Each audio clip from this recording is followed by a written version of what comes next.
Hello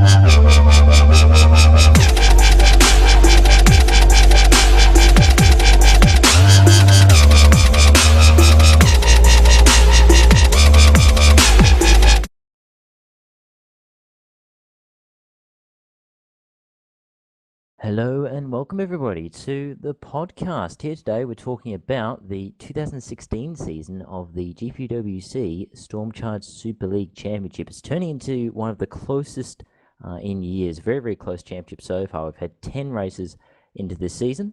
We've had 7 different winners with 6 different teams so far. That's how competitive this season has been so far. It's been a very, very highly fought season, and there's all sorts of course, the dramas of Midnight leaving and all that sort of thing going on, some teams leaving, and I think it was Torrance as well is gone now. So it's been a bit of an interesting season so far, but here to have a bit of a chat about it with a few of the big figures in the sport. We have with us Adonis Engineering's Menno Klont, team manager. Say hello, Menno. Hey, hello. Hello, Thomas. And of course the racing manager of Nordjön, Mr. William Ponissi. Hello, Thomas. Hello, everybody. And also along for the ride is Mike Pitman, Verball's own head honcho as well.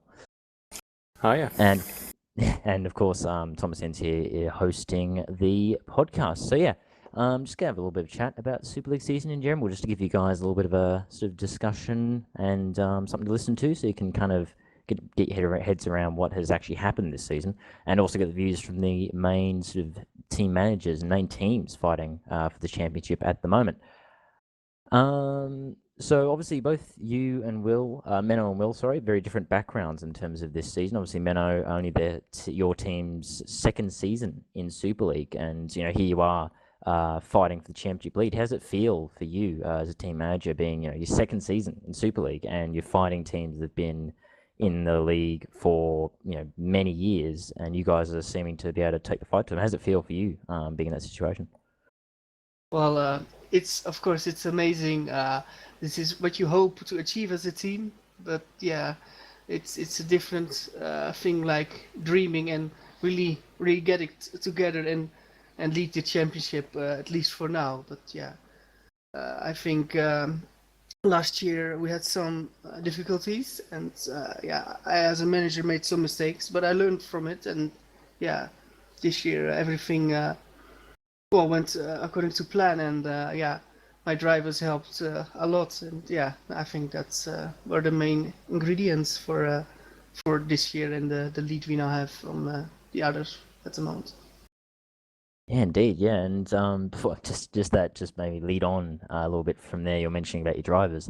Obviously, Francesconi and Musculi, they're both originally from outside of the GPVWC. Obviously, FSR is sort of where their main ground has been in the past, but you've kind of brought them in to the GPVWC staple from there. It's been a huge success. How is your confidence in your drivers at the start of the season? Obviously they were new to the league. I know they'd obviously had a lot of experience at FSR, but it was a whole new ball game in terms of development and the competition. So how was your confidence in your drivers and your team at the very start of the season, being sort of two unproven entities in the league? Well, yeah, from the moment I contacted Eros and he agreed to drive for me, he and Michael also showed skill, showed interest in everything I was doing with the team, and yeah, I think we do everything together. I'm then the team principal, but everything I decide, I will tell Eros, I will tell Michael, and I ask, what do you want? You're driving the car, what do you want? And yeah, that's something what works, and to give the drivers also a say in everything, even which part they want to have developed and stuff. Yeah, indeed. No, that's probably a good way. Yeah, it's working for you so far, certainly. So certainly no reason to change that. Moving on to Nordjön, obviously chasing down Adonis in the championship at the moment. Within striking distance now, it's 9 points between the two teams. And we're just over the halfway mark of the season. Obviously, Will, You are the head honcho of the team, and obviously this season it was for you guys. It was a great sort of lineup. Obviously, Florian Guy was proving himself last season in the skill he had, and he's still an improving driver even this season. And obviously, you guys managed to. The big news was, of course, you guys managed to snatch Mr. Consistency himself, David Feideck, who's been the usual top form that he always has been this season, as well as obviously last season in past seasons. But how was your expectations for the start of the season, obviously with Florian Geyer and David settling in a new team? Well, I think we had always the expectation that we were going to do well. I don't think there's any doubt about the quality of the drivers. We knew what kind of car we could offer them because we're complete confidence in the work we do in development, in the work we do with Mauser's engines. So we knew we had all the elements in place to be successful. Obviously, that doesn't guarantee that it's going to happen. We've seen plenty of times in the past of very good setups that fail to deliver. So it still takes a lot of hard work, of course. And I mean, in this regard, we're very lucky to have possibly the two hardest working guys in the whole team. Not to forget our test driver David Junt, who also contributes massively to the team's cause. But yeah, it's a matter of putting the hard work, realizing that the competition we've got is of the highest quality. Not just the three teams that are realistically fighting for the championship, but if you look down the order, there's plenty of other drivers then on their day can have a strong result and take points away. So we know the quality of the field. We know how difficult it is to be consistently at the top, and we knew we had a battle on our hands, but it's going well so far. I can't complain. The work ethic in the team is absolutely brilliant. There's a lot of communication. There's I can't fault my guys with trying everything they can to extract everything from the car, and it's going well so far. We've not yet established a strong leading championship as much as we would like to. It's been swinging from us to Adonis and Vodbull first a few times, but we know it's going to happen for the rest of the season. It's going to be a very, very close season until the end, and I guess that is going to make it exciting for whoever's watching. Yeah, indeed. No, very true, very true. It's definitely been an exciting season to say the least. But I guess just linking back to Adonis a little bit, from your view, when you saw their lineup at the start of the season, has their team's performance with these drivers surprised you, or were you expecting Musculi and Francesconi to be sort of as quick as they've proven to be this season? Well, I'll be honest with you, because my work as both a team manager and a league admin is very much GPVWC centric. I didn't really know about them, but from the beginning when the names appeared, I did my research and I could see the results, and I heard a lot about them from other people who follow FSR.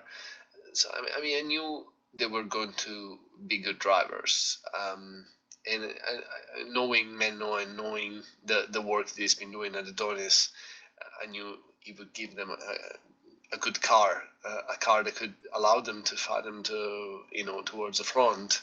So obviously we were expecting a strong challenge. Perhaps we weren't expecting it this strong this early. But it's a challenge we relish, and we're gonna take it and take it to the wire.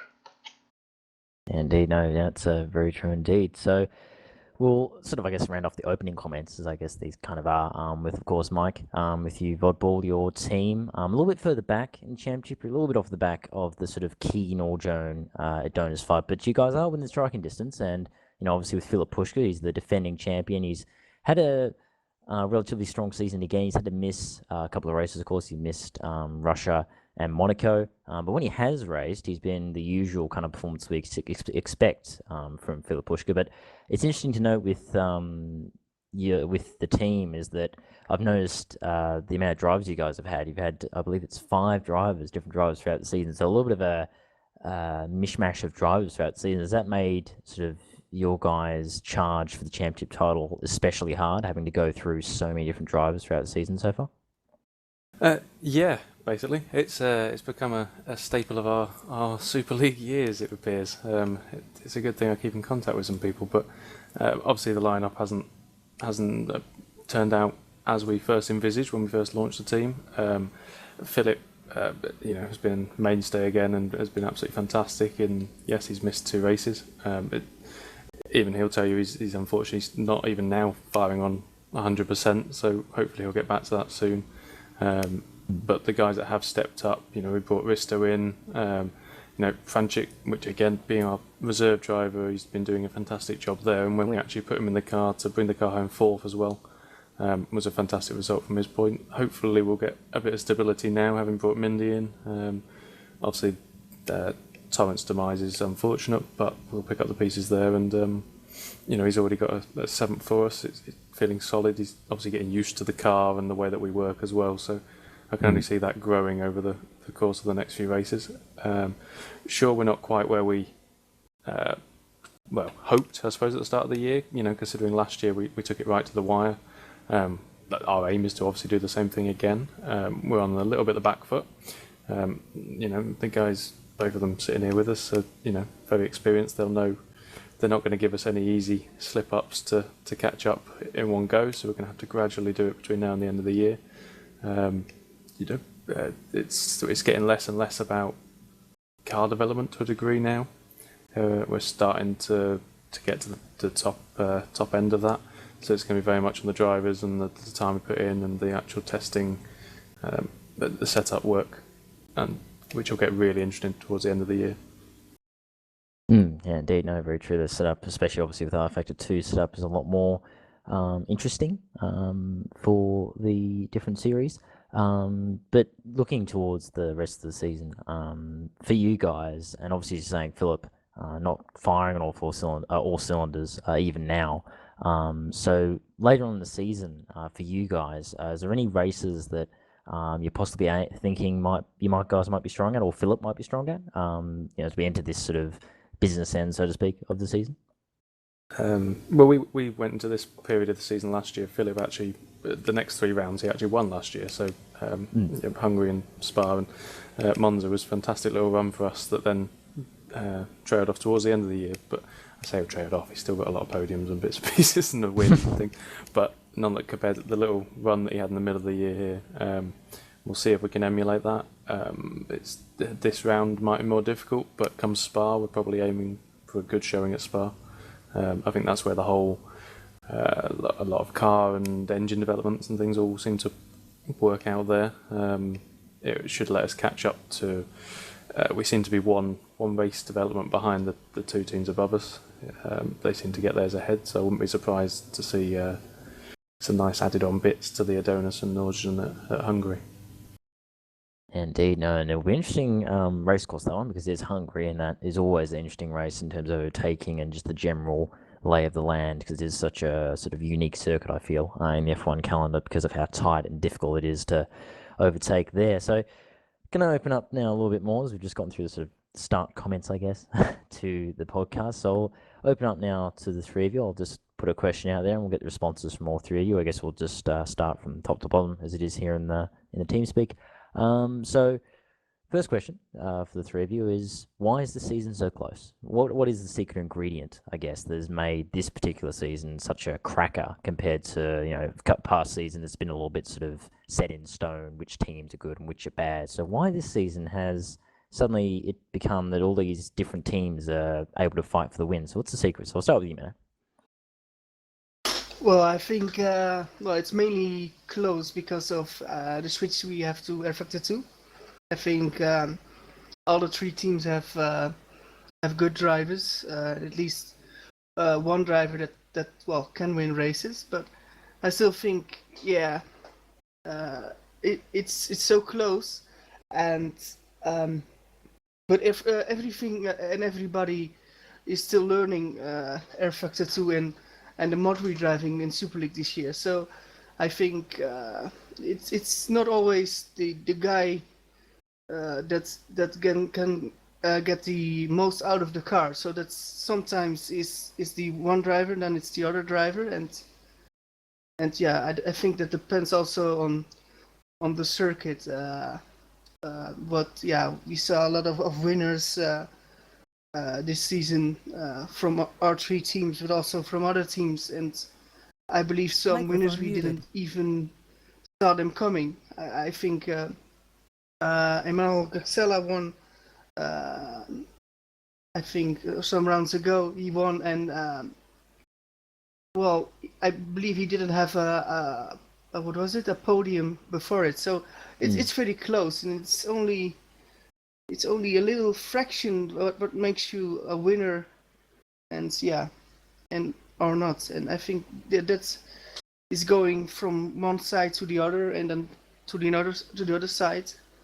But yeah, we're now on the point. I think that currently Nordschun and Adonis and Vodbull are the three best upgraded cars. So yeah, that will help all our drivers doing well, of course.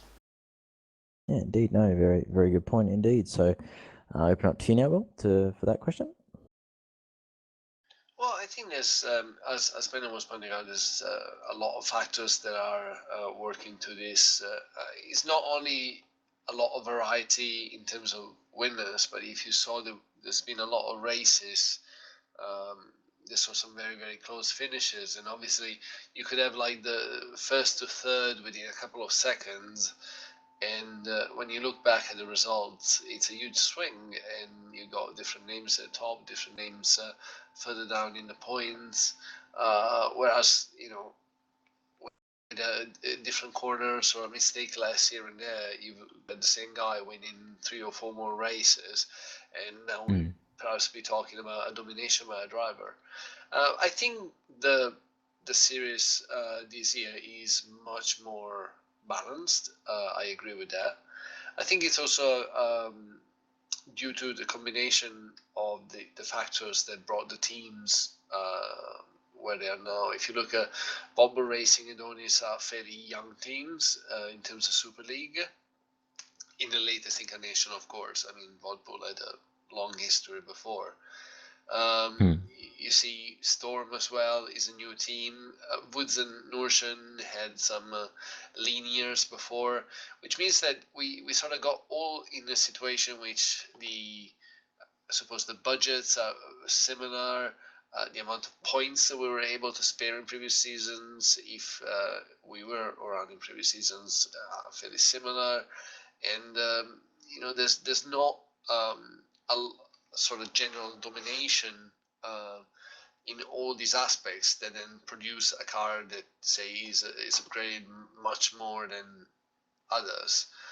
So that helps level it down. And I mean, I'm not complaining. Obviously, as a team manager, I would rather see my drivers win every single race on a 1-2.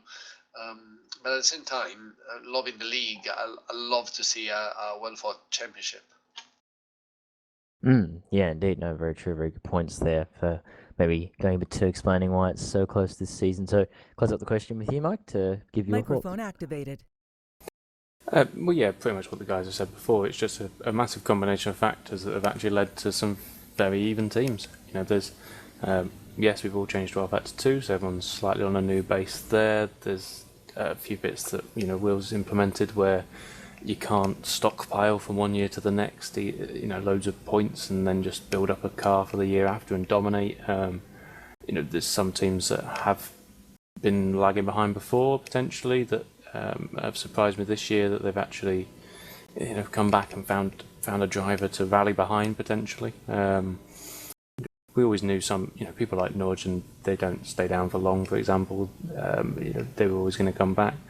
You know, it's people like you got Menno in here, who's obviously, even a couple of years ago, you could tell had the drive to be doing what he's doing now.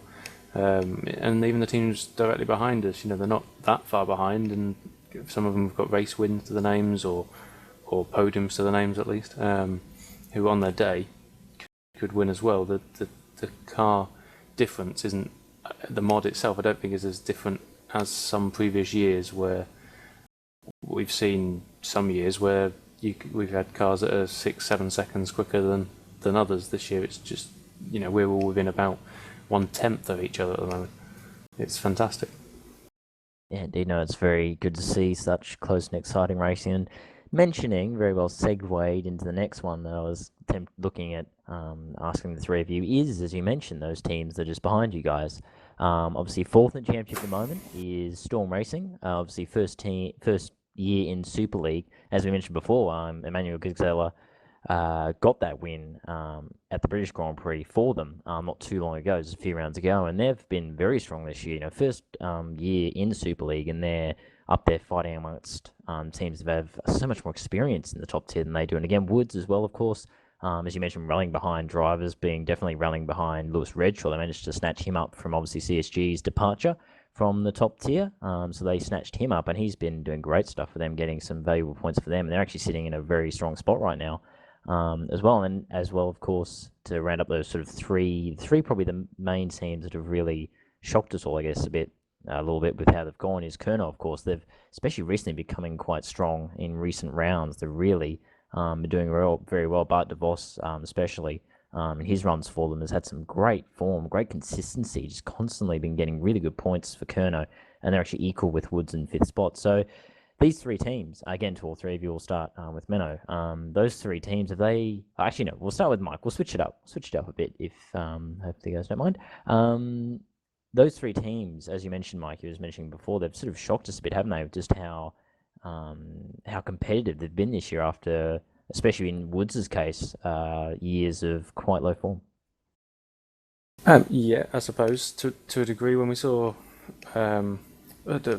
all those three teams actually were either going to go one way or the other. They were either, particularly you got Kerno, who didn't turn up for the last couple of rounds last year. They could have just completely failed this year, but they've actually rallied round, found some good drivers. We had Bart DeVos as our test driver a couple of years ago. We know what he's like. He's a very dedicated guy.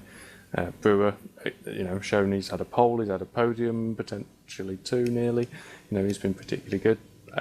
Redshaw going to Woods, obviously we know what he's like after 2 years ago he was with battling for the title with CSG, and multiple winner, but how he's got 2 podiums this year near the start. Yep.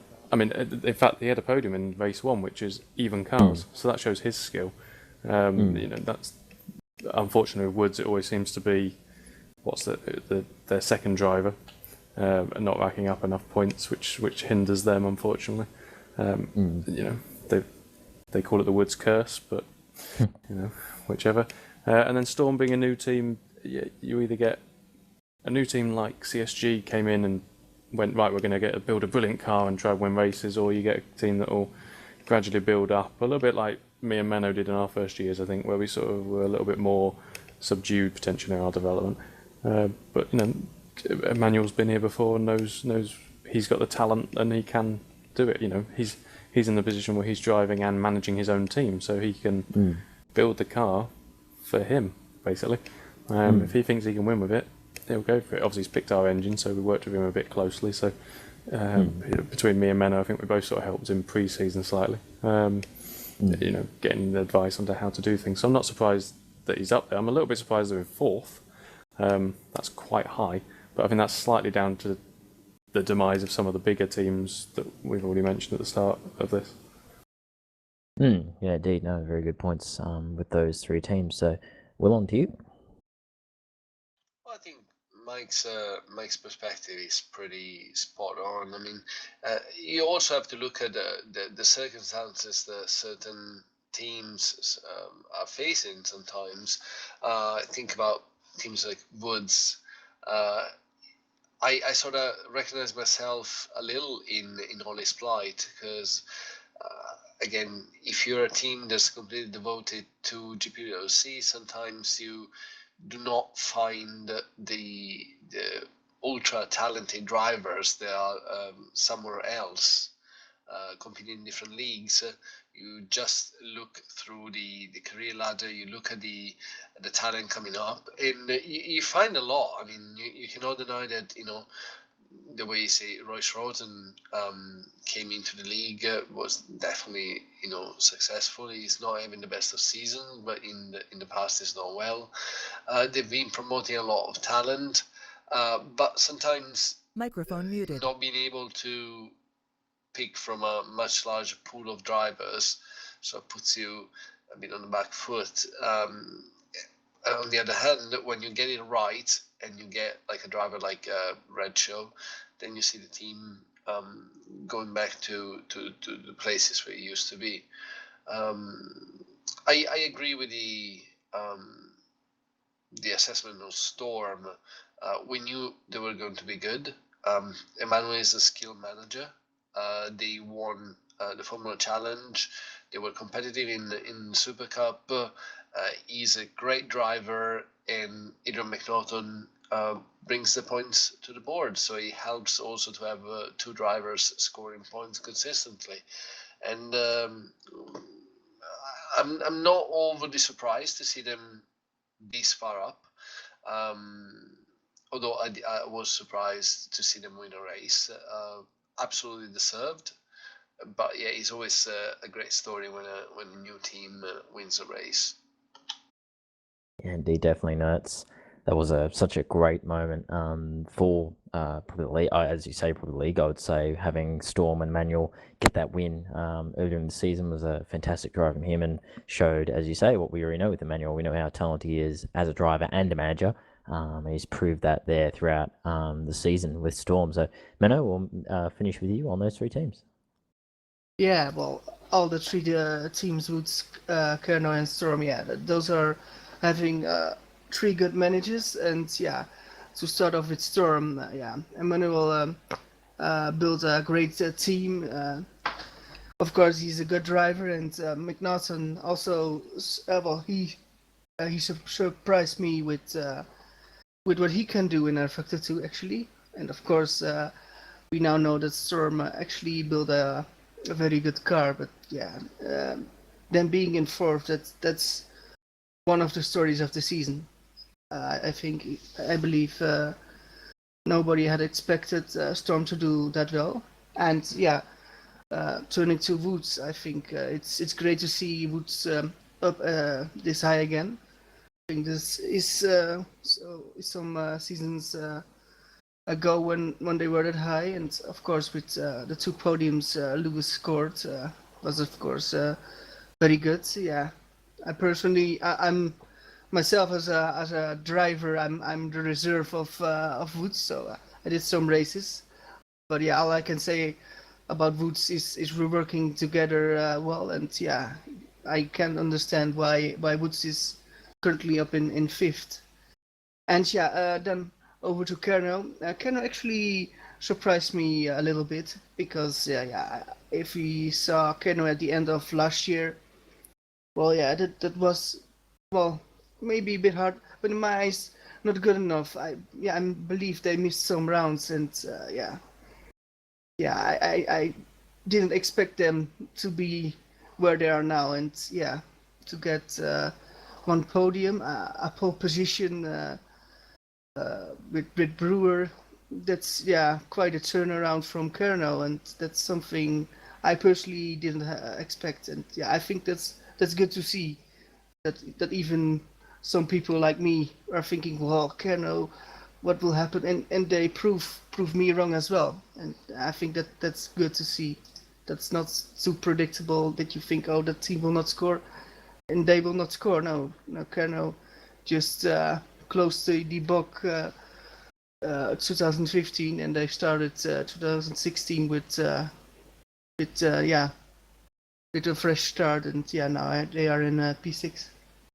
Yeah, indeed. No, yeah, Kerno continuing to go from strength to strength in this 2016 season. So moving on to, again, same thing, we'll ask the question for the three of you. Can it be argued that this first half of the season has been all about development to get the results? So it's been all about getting that car developed from the start. Because obviously, as was mentioned before, earlier in the podcast, this season, especially obviously with the move to R Factor 2, first season R Factor 2, the cars at the start of the season were, I believe, completely even at the start of the season. So it was pretty much anyone's game, anyone's guess as to how those first few races were going to transpire. And certainly in those first few races, where the development went and where the managers focused their attention on the most was vital to how their development sort of went for those opening kind of half dozen or handful races of the season, and sets them up, of course, for the rest of the season. But sort of confirming with you three guys, for the first half of the season, has it indeed been has development been especially important to get those results, or has it maybe not been as important as you'd probably assume as an outsider who doesn't own a team in Super League? And we'll kick it off with you this time, Will. I think you cannot absolutely discount the importance of development, both at the start of the season and as the season goes on. It is both cause and effect of such a close season. You have an arms race, effectively. You have all the teams that know that the others are developing, and you have to develop if you want to keep up pace. And the more you do, the more you push the others to do.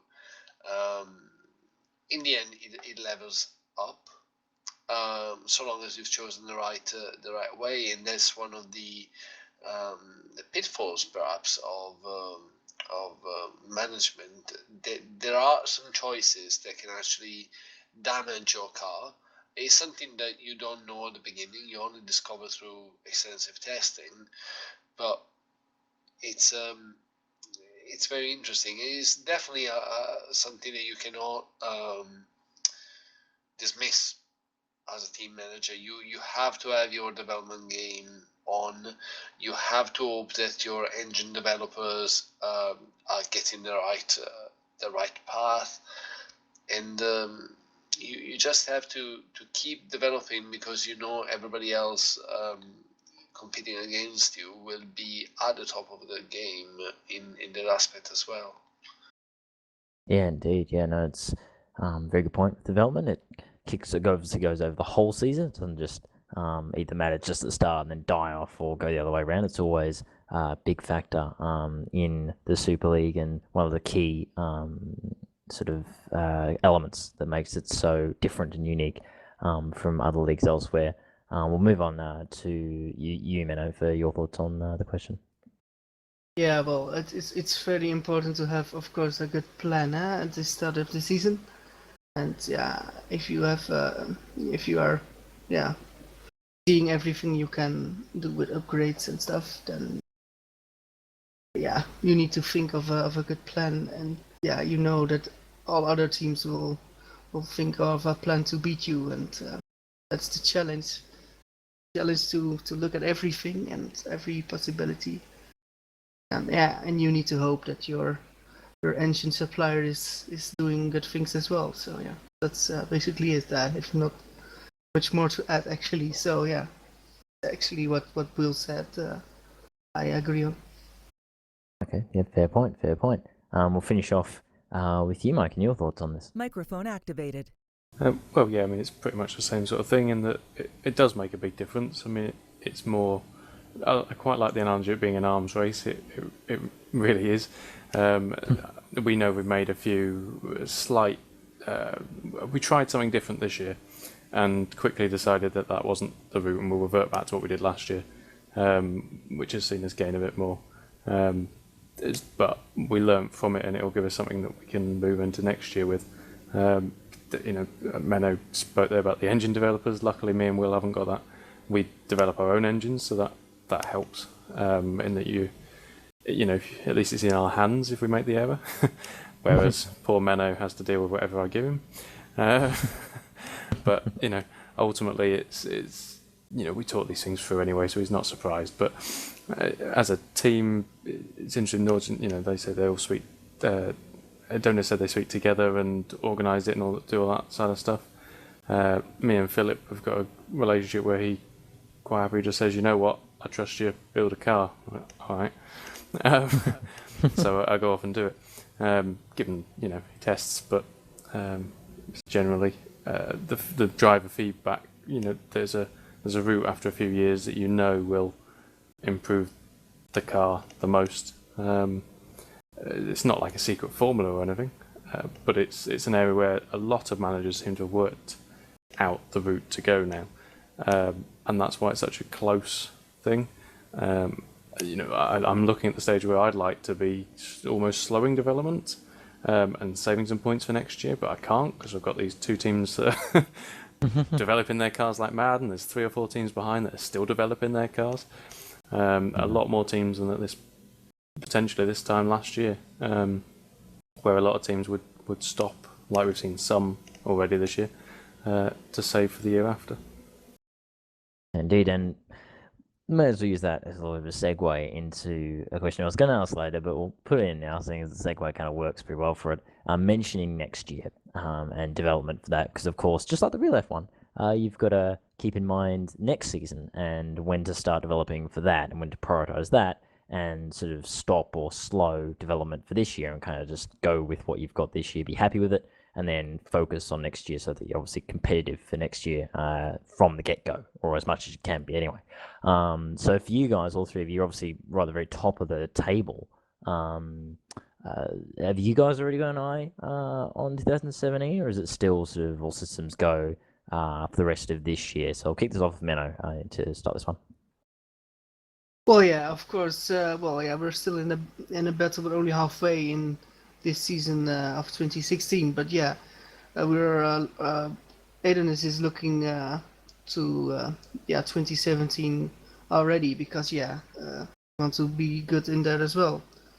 Hopefully, we will have a good car for that, and luckily GPVWC has a new feature for 2016, is that you can put your R&D points in for 2017, so that you can already take some points from this year's R&D development into the 2017 car progress, and that's something I personally want to put some points in, but it's of course very difficult to level it out. I mean, you can put a lot of points in 2017, but you can put them in 2016.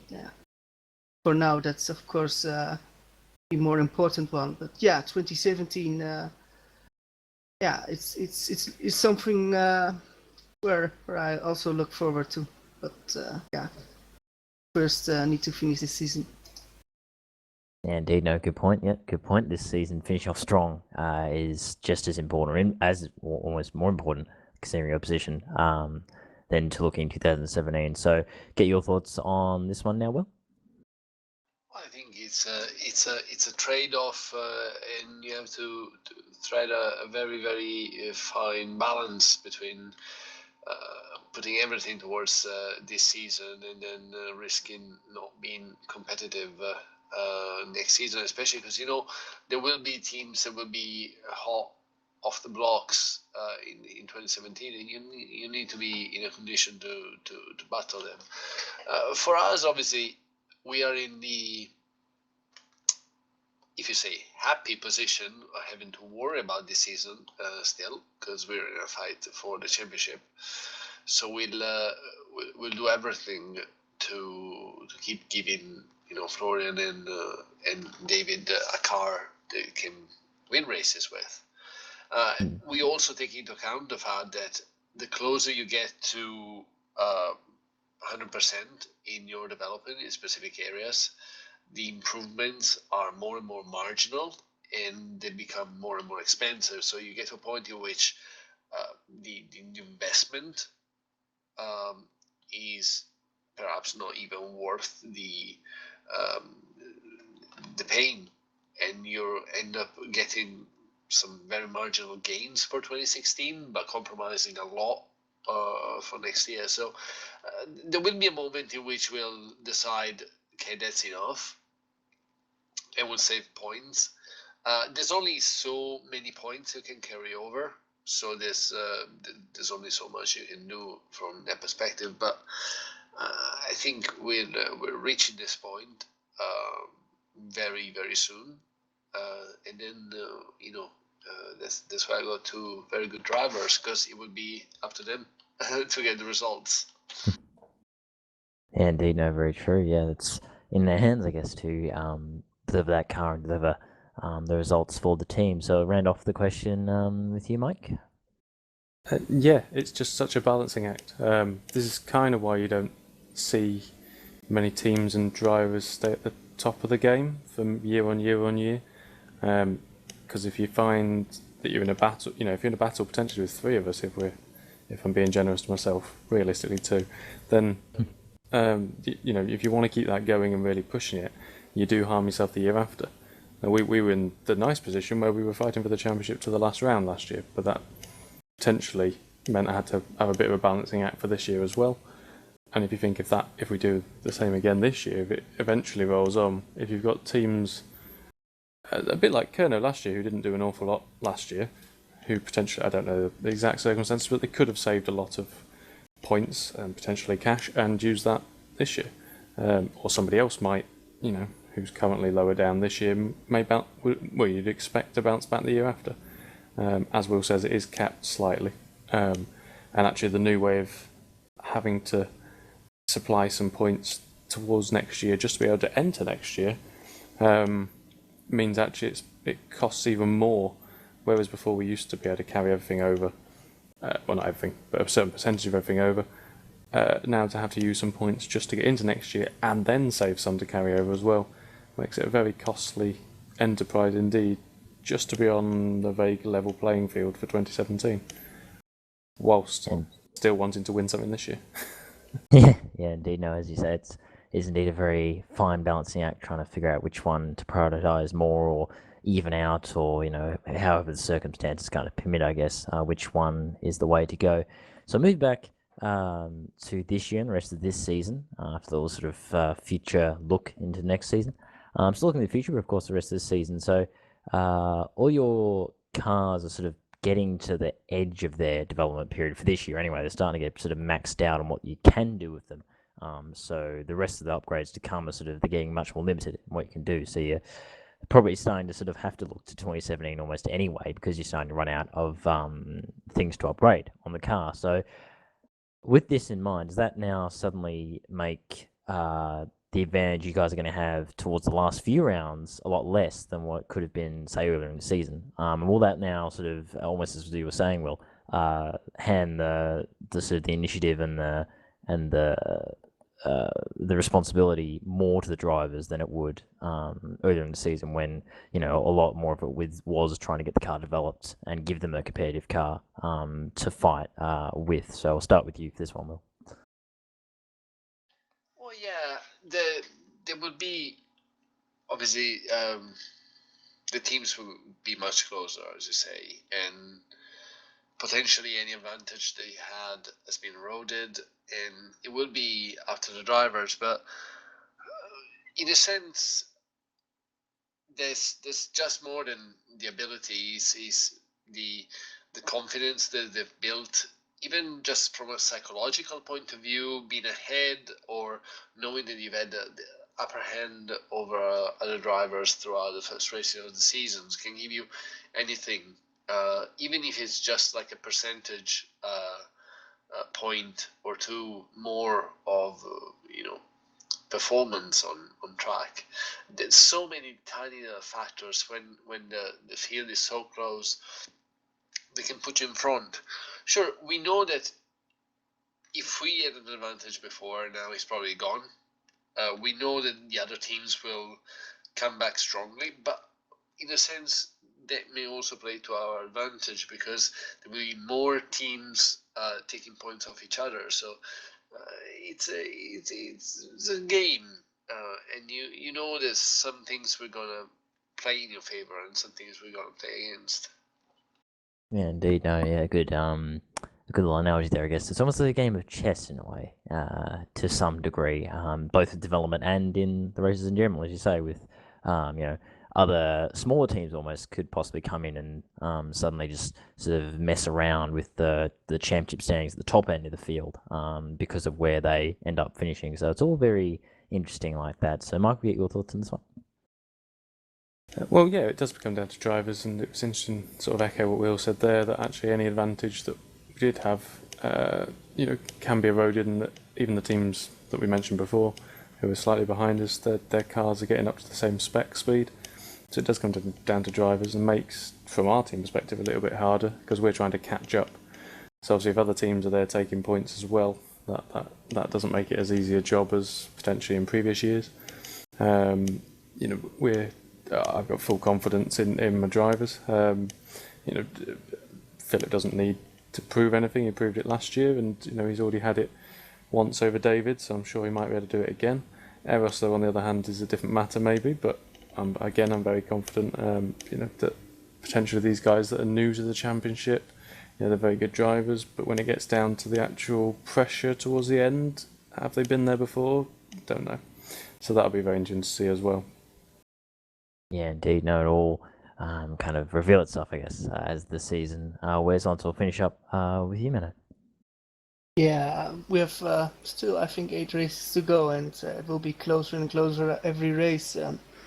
I think, the big lead of any team with developing and development is now gone, and now you will see a battle between 3 teams for I think for the wins. Maybe another team will mix it up, but it will be so close, and I can't wait when we will see the championship being in the deciding stages.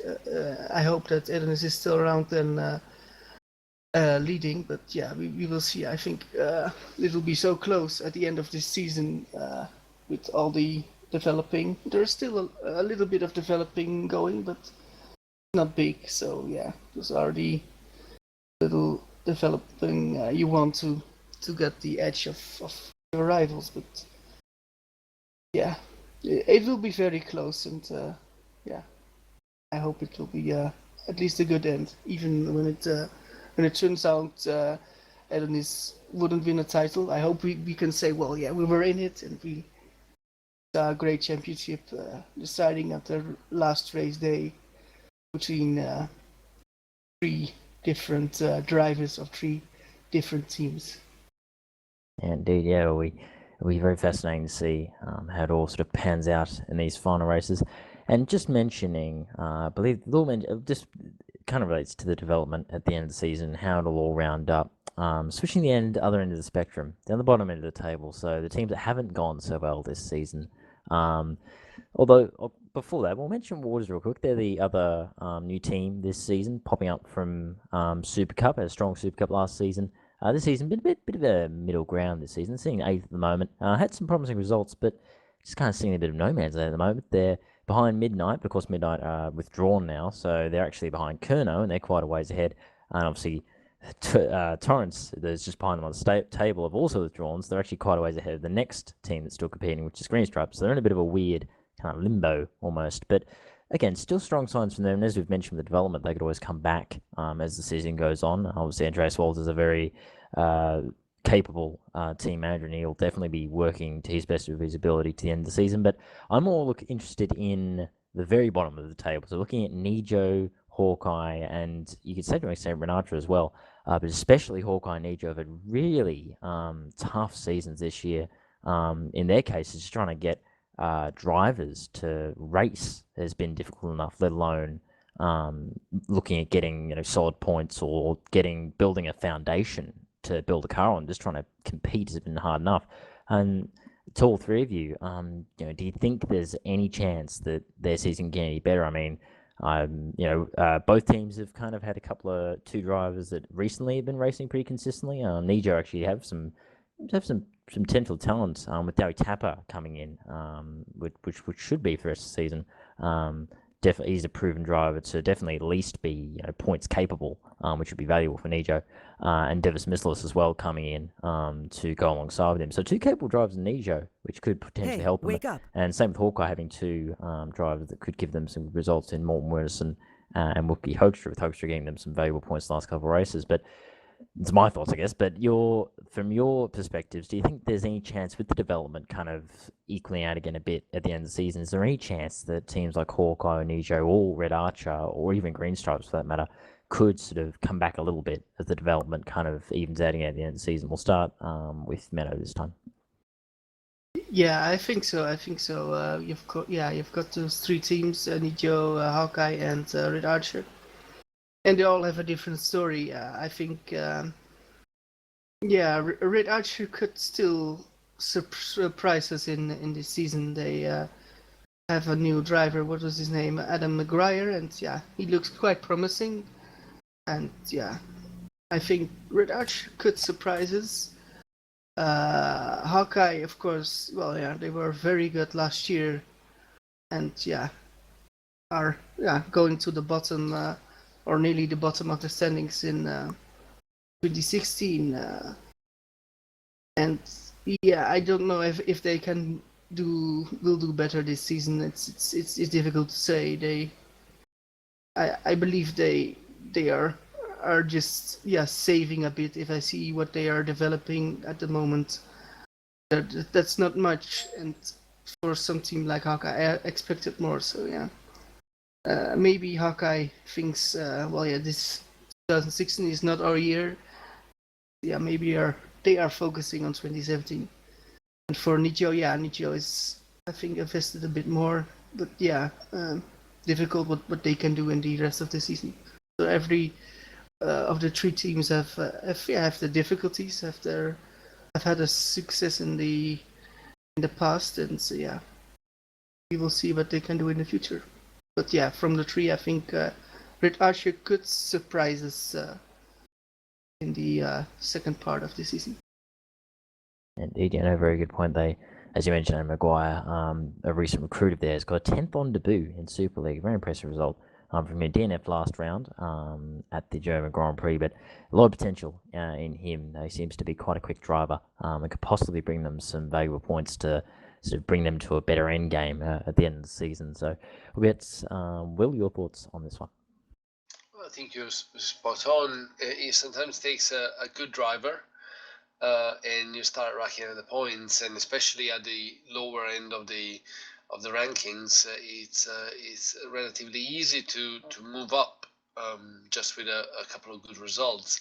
I think a lot of the teams at the bottom have to sort of keep positive, think that the season's still long, and as the teams ahead max out or stop developing, there's a chance for them to make up ground.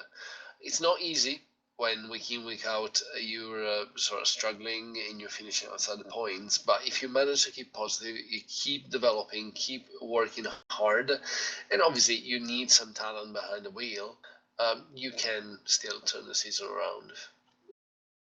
Yeah, indeed. Very good point. It's just get those consistency, get the ball rolling, I guess, and eventually that will snowball into better results from there. It's probably a good analogy, I guess, to go with that one. So we'll round up this question with you, Mike. I mean, I'd also include Green Stripes in that, but all those four down there, they're all supplied by our engine, so we're kind of involved in them slightly, and I know the predicaments and where they've sort of been. They're using, like Red Archer used 6 drivers, Hawkeye 7, Nijo 8 this year, so I mean that sort of thing shows the lack of consistency. We've only had 10 rounds, so these sort of things does cause problems. There's a glimmer of light at the end of each tunnel, I think, when you look at it, but some of these teams, now they've got some drivers on board that can do the car justice, as I think are developing the car a bit more than potentially they were. Because it is quite a big gap, as you alluded to Walters, so they might well be battling between the 4 of them, maybe to just try and get above Torrent. Torrent and Midnight maybe might be the aim for the year, but there's some decent point scorers there, like you've already mentioned, Missus and Tapper, For Lopez, if he's back properly now, Maguire, even Whoopie on his day can definitely score points. There's no reason why some of these teams, they'll have a bigger eye on 2017 than potentially we do at the moment, but they really still can do some surprising results maybe when you just look at it purely at a standings point of view at the moment. Yeah, indeed, no, very good points, and they'll be definitely ones we're watching for the season to kind of gauge, I guess, whether they're focusing still on 2016 or if they have pretty much completely switched to 2017 to try and get that kind of head start that we mentioned earlier on with some of the teams going for next season. So getting to the end now of the podcast, we'll round up with a final question, the one that is kind of the key question for 2016 is, do you guys, all three, you think you can get the title, either one, driver or constructors, or do you think you can get both? What's your sort of thoughts on that key kind of question, I guess, that is the main thing, of course, that we're fighting for here in Super League. So we'll begin this one with Mr. Will Ponissi. We'll begin with you. Your thoughts on this one? I think it's too hard to call. Obviously, I wish we're going to claim both crowns. I think both Menno and Mike wish the same. Not that Notion is going to get both crowns, but the respective teams are. But yeah, I mean, I know we're going to give it a good go, and I know we're going to get to the end of the season, final race. We're going to look back at our season, and I won't be happy because we'll be sure that we've given everything. And if it comes with 2 crowns, all the best. Indeed, yeah, no, that's a fair one to go with, I think. So we'll go with you, Mike, and your thoughts on this one. I'd love to be able to sit here and go, yep, we're going to get both. And if you'd asked me last year, I probably would have done. But this year, we're definitely coming from the position of catch up. I've got a lot more faith in because it's a bit closer, just for the drivers. He's within a race win, and Philip, if he does get himself back, which he's getting to, if he can get himself back firing on all cylinders, then a few more race wins over this next 2 races or so. I can really see him pushing on. Although David and Eros are both going to be very, very hard to beat. Team-wise, it's a little bit harder, but I'm very happy with the team we've got now. We are going to, from now, we'll be giving it our absolute all. It is tough, but we've got the skill there to do it. I'm hoping it will go down right to the wire at the last race, because if it does, that means we've had a good chance. Yeah, indeed. No, very good point. And finishing, of course, with Menno. You guys at the moment in the box seat, obviously leading the team's championship at the moment. But are you looking at both the driver and the team, or is it just focused on the one at the moment? Your thoughts? Yeah, we're focusing on winning both titles. We, myself and the drivers we believe both is possible. If we think achieving starts with believing, and we believe we can win the constructors this year and the drivers championship. With Eros then. But yeah, it's so close with David and with Philip, and it's difficult to say. I personally would also be happy if we clinch one of the 2 titles. If Eros wins the championship, and Dennis would fail. Of course, that would be a bit sad for me personally. But I would be happy if we get one of those 2. That would be at least very good. But for now, I think the aim is both titles, and we believe we can do it. Like I said, achieving starts with believing, and that's what we are doing. It's a very, very good sentiment to end it on. I think that one right there, achieving is believing. That's very good sentiment to end the podcast on. So everyone's wrapped up now with the podcast. Hope you guys enjoyed this little sort of catch up with the key players in this year's Super League Championship, as we're right just after the halfway mark and heading into the business end of the season, where it all gets very interesting, very fascinating with the end. So it's the top 3 drivers covered by 21 points. That's under 1 race win apart. Just to round up there with how close it really is between those top 3. And all 3 of them, keeping in mind, it's 1 with each team, each of the 3 managers we have here. That's how close it is at the top of the championship. Obviously, the team's championship, the top 2, 9 points separate them, and Vodball only 37 points behind that. So again, the top 3 very close. And how it'll all pan out, we'll have to see in the coming races. Next week's the next round. It's Hungary, the Hungaroring As I mentioned, the tight and twisty Hungaroring, very difficult to pass, and always generally produces some fascinating racing in the Super League and F1 as well series. So I hope you guys enjoyed, as I mentioned before, and hopefully we'll see you guys next week for the Hungarian Grand Prix for the Super League. So until then, it's bye for now.